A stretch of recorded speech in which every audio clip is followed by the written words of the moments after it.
Bonsoir à tous, merci de nous rester fidèles. Tout de suite le sommaire de votre journal. Le Maroc obtient le statut de partenaire de dialogue sectoriel du groupement des ministres des Affaires étrangères des pays de l'Association des Nations d'Asie du Sud-Est. Le Maroc devient ainsi le premier pays d'Afrique du Nord à obtenir ce prestigieux statut. Cela conforte sa position en tant que partenaire distingué de ce groupement géopolitique et économique de grande importance. Près de 8 millions d'élèves ont laissé la douceur des vacances derrière eux et retrouvé officiellement hier l'ambiance des classes. Grande nouveauté cette année, une batterie de mesures pour l'accélération du chantier de la réforme de ce secteur clé, dont le modèle École pionnière. Le ministre de tutelle, Chekib Ben Moussa, a tenu à ce sujet une conférence de presse aujourd'hui à Rabat. Le Mérinos, une race ovine qui vient de l'Espagne voisine, elle investit petit à petit le marché national. Son importation est susceptible de fixer le prix de référence et de stabiliser le marché contre les spéculations. Son introduction se fait dans le total respect des règles de sécurité alimentaire. Bonsoir. Avant de développer ces titres, l'hydrogène vert au cœur d'une réunion présidée par le chef du gouvernement à Rabat, Aziz Arnouch à Rabat, la première du genre concernant le projet d'implémentation de l'offre du Maroc dans ce domaine. Cette réunion intervient en exécution des hautes orientations royales contenues dans le discours du trône. Le gouvernement table sur la mise au terme de l'année 2024, la mise en œuvre de la vision royale concernant le projet Offre du Maroc dans le domaine de l'hydrogène, en vue de l'hydrogène vert, en vue de valoriser les potentialités dont regorge notre pays et en réponse aussi au projet des investisseurs étrangers dans ce secteur prometteur. Et écoutons à ce propos Mouhsine Jazouli, ministre délégué chargé de l'investissement, de la convergence et de l'évaluation des politiques publiques. Cette offre-là se base sur la disponibilité d'un foncier et l'optimisation d'un foncier. Elle se base également sur une infrastructure de qualité. Elle va permettre un parcours simplifié de l'investisseur et elle permettra également d'octroyer des incentives selon la nouvelle charte de l'investissement. Dossier du Sahara marocain, la Sierra Leone réitère le soutien indéfectible de son pays à l'intégrité territoriale du Maroc. Lors d'un point de presse tenu à l'issue de ses entretiens avec le ministre des Affaires étrangères, de la coopération africaine et des Marocains résidant à l'étranger, Nasser Bourita, le chef de la diplomatie sierra-léonaise a réaffirmé, je cite, l'appui sans relâche de son pays à l'intégrité territoriale du Royaume du Maroc et aussi à la marocanité du Sahara. Il a aussi souligné la primauté de l'initiative d'autonomie comme étant la seule base pour mettre un terme à ce différend artificiel, réitérant le plein soutien de la République de Sierra Leone au rôle joué par les Nations Unies en tant que cadre exclusif à une solution durable à la question du Sahara marocain. Moussa Kaba a également salué le soutien international grandissant à l'intégrité territoriale du Royaume, rappelant l'adhésion de la Sierra Leone à cette dynamique par l'ouverture d'un consulat général à Dakhla. C'était en août 2021. Et retenez à présent cette belle distinction pour le Maroc. Le Royaume obtient le statut de partenaire de dialogue sectoriel émanant du groupement des ministres des Affaires étrangères des pays de l'Association des Nations d'Asie du Sud-Est.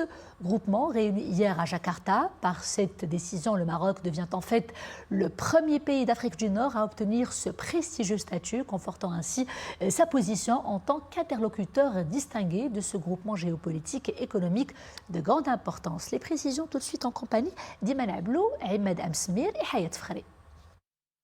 Le Maroc, partenaire de dialogue sectoriel de l'Association des Nations d'Asie du Sud-Est. Une nouvelle prouesse à bien des écarts d'un pays qui conforte sa position en tant qu'interlocuteur privilégié de ce groupement géopolitique et économique de grande importance.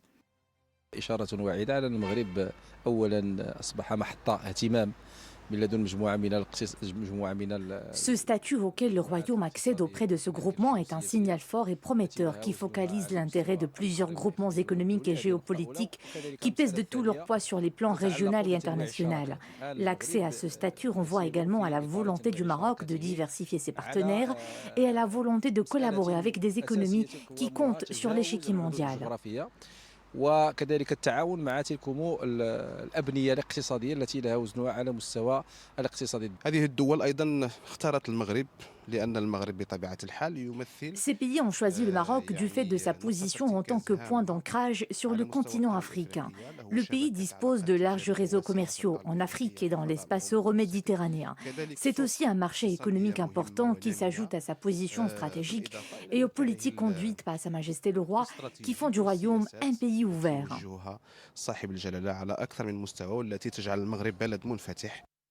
Ce nouveau statut dont jouit désormais Rabat est également une reconnaissance du rôle du Maroc comme pôle de stabilité en Afrique et dans le monde arabe et reflète la dynamique des partenariats entre le Maroc et les pays de l'Asie du Sud-Est.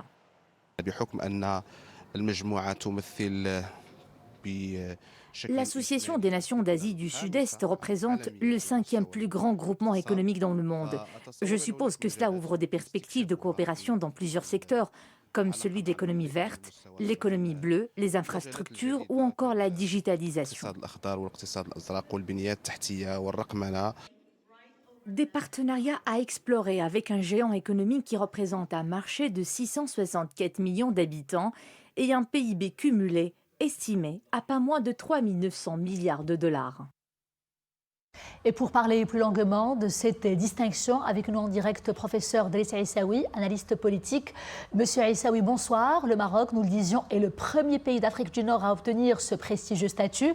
Le Royaume du Maroc récolte aujourd'hui le fruit de ses efforts consentis en faveur de la stabilité en Afrique et dans le monde arabe, mais aussi de son engagement pour la consolidation de son partenariat avec les pays de l'Asie du Sud-Est. C'est cela, professeur? Oui. Vous avez raison. Et de quelle manière le reportage que vous avez consacré à ce sujet est très, très clair. Qu'est-ce qu'il y a? Nous avons un pays qui s'appelle le Maroc et qui fait un travail extraordinaire de rapprochement avec un certain nombre de pays. On est en train de parler de l'Asie du Sud-Est. C'est en fait les grands dragons de l'investissement et du développement socio-économique du monde. Alors, ouverture sur le Maroc par ce groupement économique régional, c'est un événement de grande importance. Et cela, effectivement, est quelque chose d'extraordinaire, parce que le Maroc a réussi ici, alors que d'autres pays, d'autres voisins du Maroc lui cherchent des noises et ils cumulent entre eux et avec eux-mêmes les déceptions et les défections. Et de toutes les manières, les voisins du Royaume du Maroc n'ont jamais compris que le Royaume du Maroc puisse aller aussi bien au niveau international qu'il le fait aujourd'hui. Et ça, c'est quelque chose d'extraordinaire parce qu'on se rappelle que les BRICS, au niveau disons, le Maroc n'a pas présenté de demande d'adhésion aux BRICS et finalement, il a eu raison. Parce que pour adhérer à ce groupement économique, il faut avoir un certain nombre de conditions. Et aujourd'hui, le Maroc est partenaire de ce groupement des pays d'Asie du Sud-Est, qui sont en fait les grands dragons du développement socio-économique des pays en voie de développement. Donc on dépasse finalement les partenariats traditionnels imposés par le voisinage classique pour aller au-delà de l'Afrique et au-delà du monde arabe. Oui, bien sûr. Vous savez, le Maroc n'a jamais compris que l'on puisse rester lié à des partenariats, disons, avec des binômes. Le Maroc ne l'a pas fait avec la France, il ne l'a pas fait avec un certain nombre de pays. Au contraire, il est ouvert sur l'Afrique avec une politique africaine très courageuse et très avantageuse pour lui et pour les pays africains.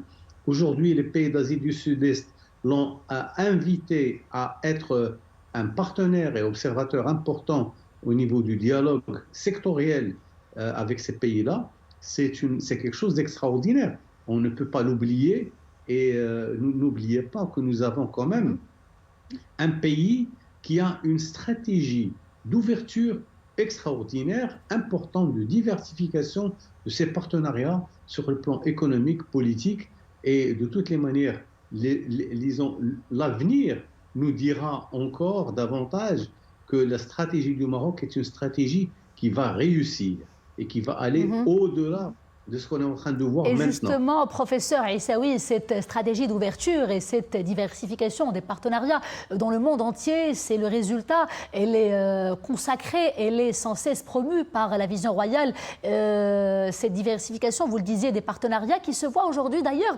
consacrés davantage par l'obtention par le Royaume du Maroc de ce statut avancé.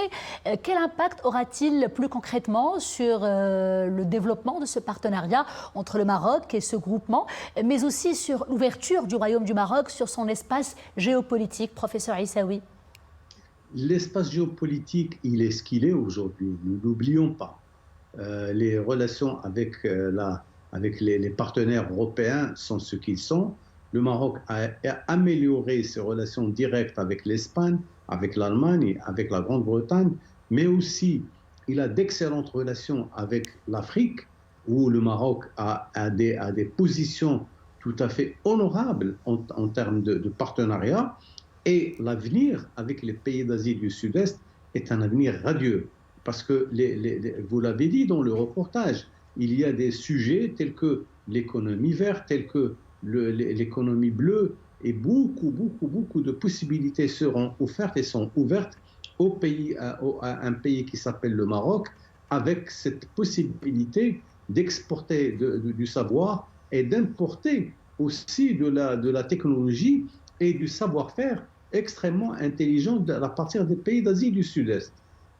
Et professeur Aissaoui, l'Association des nations de l'Asie du Sud-Est va pouvoir, pour sa part, par le biais d'ailleurs de ce partenariat avec le Maroc, s'ouvrir à d'autres horizons de par la position géographique stratégique du Maroc, exceptionnelle en tant que porte d'entrée vers l'Afrique. Pouvez-vous nous dire cette fois-ci à quel point cette association se projette-t-elle vers ce continent fertile où il y a beaucoup reste à faire, beaucoup de terrains qui restent inexplorés avec des richesses extraordinaires, matériel, immatériel, beaucoup de prospérité, beaucoup de partenariats prometteurs. Qu'est-ce que vous pouvez nous dire dans ce sens? Vous avez raison.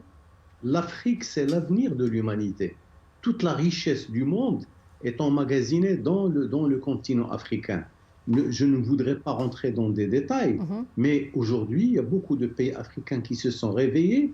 Ils sont en train de renverser la table sur les anciens colonisateurs et de dire les pays africains, ils ont leurs richesses, ils ont leurs besoins et ils ont leur capacité à se gérer eux-mêmes. Ils n'ont pas besoin de pays qui viennent leur dicter leur savoir-faire. Alors que nous avons le roi Mohamed VI qui l'a fait. Sa Majesté le roi Mohamed VI, il l'a dit dans un discours en Côte d'Ivoire, l'Afrique n'a besoin que de l'Afrique.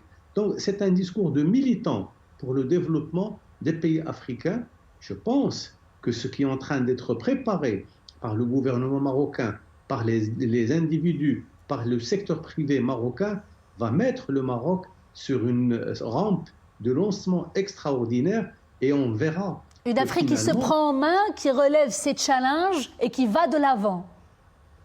Oui, vous savez, le Maroc, il s'est déjà pris en main depuis longtemps. Regardez les stratégies qui ont été développées. Regardez le plan de développement qui a été initié pour 2030. Nous sommes dans un pays qui avance et nous avons les réunions annuelles du FMI et de la Banque mondiale qui se tiennent à partir du 9 octobre à Marrakech. Cela est un signal extrêmement fort de la part des institutions de Bretton Woods qui reconnaissent l'importance et surtout la qualité du développement et de la gestion de ce qu'on pourrait appeler la conjoncture économique, mais de toutes les manières, de la politique économique au niveau du Maroc, elle est réellement extraordinaire et c'est véritablement quelque chose d'extraordinaire. Et le Maroc, il le fait avec beaucoup de modestie. C'est ça le plus important. Le Maroc reste modeste dans ses ambitions. Il est ambitieux pour l'avenir, pour le devenir de ce pays et pour le devenir de l'Afrique. Engagé, un Maroc engagé et soucieux de l'avenir de son continent. Professeur Aissaoui, analyste politique, merci beaucoup de cet éclairage. Rentrée scolaire, près de 8 millions d'élèves ont rejoint hier les bancs de l'école primaire, des collèges aussi et des lycées. Le ministre de l'Éducation nationale, du préscolaire et des sports a tenu à cette occasion un point de presse aujourd'hui à Rabat. Chakib Ben Moussa s'est notamment exprimé sur le défi de la transformation de l'école publique. Une batterie de mesures a été lancée dans le cadre du chantier de réforme marquant cette nouvelle année scolaire. Les précisions tout de suite en compagnie de Mohamed Touanina avec un commentaire de Mariam El-Missi. Du primaire jusqu'au lycée, la nouvelle année scolaire a démarré sur les chapeaux de roue pour les quelques 8 millions d'élèves à travers le royaume. Sous quels auspices s'annonce cette rentrée? Chakib Ben Moussa donne le temps de l'année scolaire à venir. Notre première ambition est de créer des conditions propices à la réussite scolaire. Cela passe par l'installation de nouveaux établissements et structures éducatives à même de désencombrer les salles de classe et de réduire les taux de déperdition scolaire. Pas de restructuration massive, mais plutôt une réorganisation pédagogique initiée au cœur des salles de classe. L'objectif de cette démarche pratique, remédier aux difficultés d'apprentissage des savoirs fondamentaux, lire, écrire, compter. Il est important de relever le niveau des apprentissages fondamentaux des élèves. Le soutien aux langues et à l'enseignement préscolaire sont deux grandes priorités. Cela nécessite le déploiement d'outils pédagogiques spécifiques au sein des classes. Un véritable défi pédagogique auquel s'ajoute un ensemble de nouveaux projets éducatifs implémentés dès les premières années de scolarisation. Infrastructures, équipements, soutien social, une offre scolaire complète qui profite de ressources matérielles et logistiques. De quoi garantir à tous les élèves les mêmes chances de réussite. L'émancipation à l'école s'érige en tête de nos priorités. Il s'agit de développer chez les apprenants les compétences de vie, à savoir le sport scolaire, les activités parascolaires. Pour ce faire, une autonomisation financière des établissements s'impose. Une transformation de l'école publique qui n'exclut pas le corps enseignant, restructuration des parcours de formation et accord avec les centrales syndicales autour de la mise en œuvre du statut unifié des fonctionnaires du secteur sont les principales réalisations depuis la mise en œuvre de la feuille de route 2022-2026 adoptée par le Conseil de gouvernement. Ouvrons à présent la page internationale de ce journal. Après des mois de sécheresse historique, l'Espagne est frappée par des pluies torrentielles qui ont fait 3 morts et 3 disparus. Les secouristes poursuivent sans relâche les recherches dans l'espoir de retrouver les personnes disparues. Ces intempéries qui affectent le pays depuis ce week-end ont touché en particulier les régions de Madrid et de Castille-La Manche. D'importants dégâts matériels ont été enregistrés. Plusieurs ponts principaux se sont écroulés. Des pluies torrentielles à signaler également en Grèce. Les précipitations ont atteint plus de 500 mm dans quelques localités, dans certaines localités, toujours placées d'ailleurs en alerte rouge. Des orages et des pluies intensives qui touchent particulièrement le centre de la Grèce qui se relève à peine après de lourds dégâts provoqués par les incendies dévastateurs de ces dernières semaines.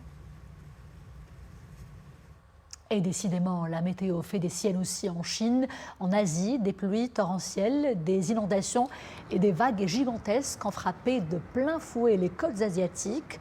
Le puissant typhon Haikui qui s'est abattu sur la Chine a atteint Taïwan aussi. Les autorités ont lancé des mesures de secours exceptionnelles avec l'intervention de l'armée pour faire évacuer des milliers de personnes. Plus de 21 000 foyers ont été privés d'électricité. Haikui est le premier typhon à passer directement sur Taïwan depuis 4 ans déjà. Des inondations et des vagues de chaleur un peu partout dans le monde, un monde de plus en plus durement touché par les dérèglements climatiques, les changements climatiques et les défis qu'ils imposent. C'est d'ailleurs la thématique centrale d'un sommet d'envergure qui se tient au Kenya.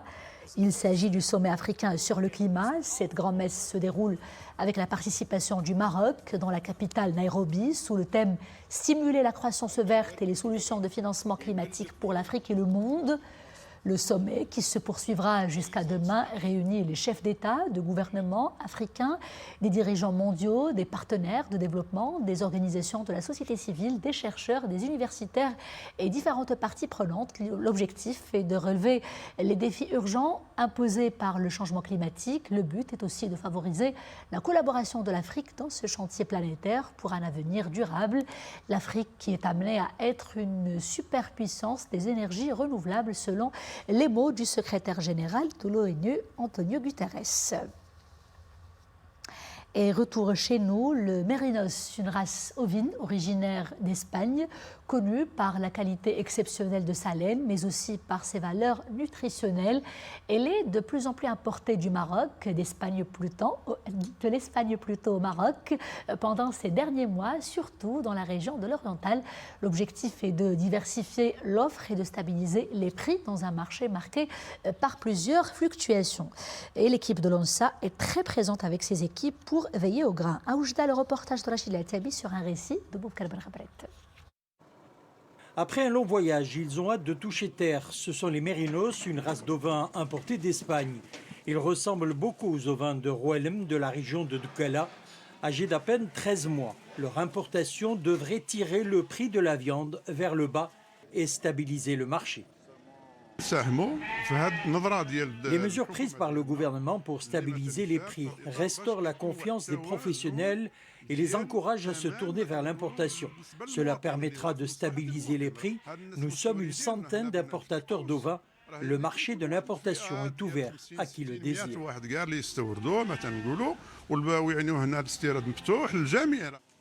Avant leur mise sur le marché, les ovins passent par l'étape de contrôle et de suivi sanitaire après leur mise en isolement pendant une période de 15 jours. Nous effectuons une prise de sang envoyée en laboratoire pour nous assurer de l'absence de maladies contagieuses. Les ovins importés doivent être accompagnés à leur arrivée sur le territoire national des documents sanitaires délivrés par les autorités vétérinaires officielles du pays d'origine, ouverts à l'importation par l'ONSA. Nous procédons au contrôle sanitaire pour nous assurer de la bonne santé des ovins. L'objectif est de procéder à une inspection minutieuse conformément à la réglementation générale. 18 000 têtes d'ovins arriveront sur le marché national cette année pour garantir l'approvisionnement en viande rouge ovine. À travers tout le territoire national, les importations des ovins sont subordonnées à la présentation d'une demande de franchise douanière délivrée par le ministère de l'Industrie et du Commerce. Sport football, après l'annonce de la liste des joueurs convoqués pour disputer les 2 matchs des éliminatoires de la Coupe d'Afrique des Nations, place aux préparations physiques. Les Lions de l'Atlas ont entamé leur première séance d'entraînement pour le match face au Libéria, qui est prévu dans quelques jours à Agadir. Un match sans enjeu, puisqu'on est déjà qualifié pour la prochaine CAN qui aura lieu en Côte d'Ivoire. Ces préparations vont servir aussi pour le match amical prévu en France. Et cela face Burkina Faso, ce sera un match amical. Et c'est la fin de ce journal. Merci d'avoir été des nôtres. Je vous dis à demain, toujours avec grand plaisir. D'ici là, portez-vous bien.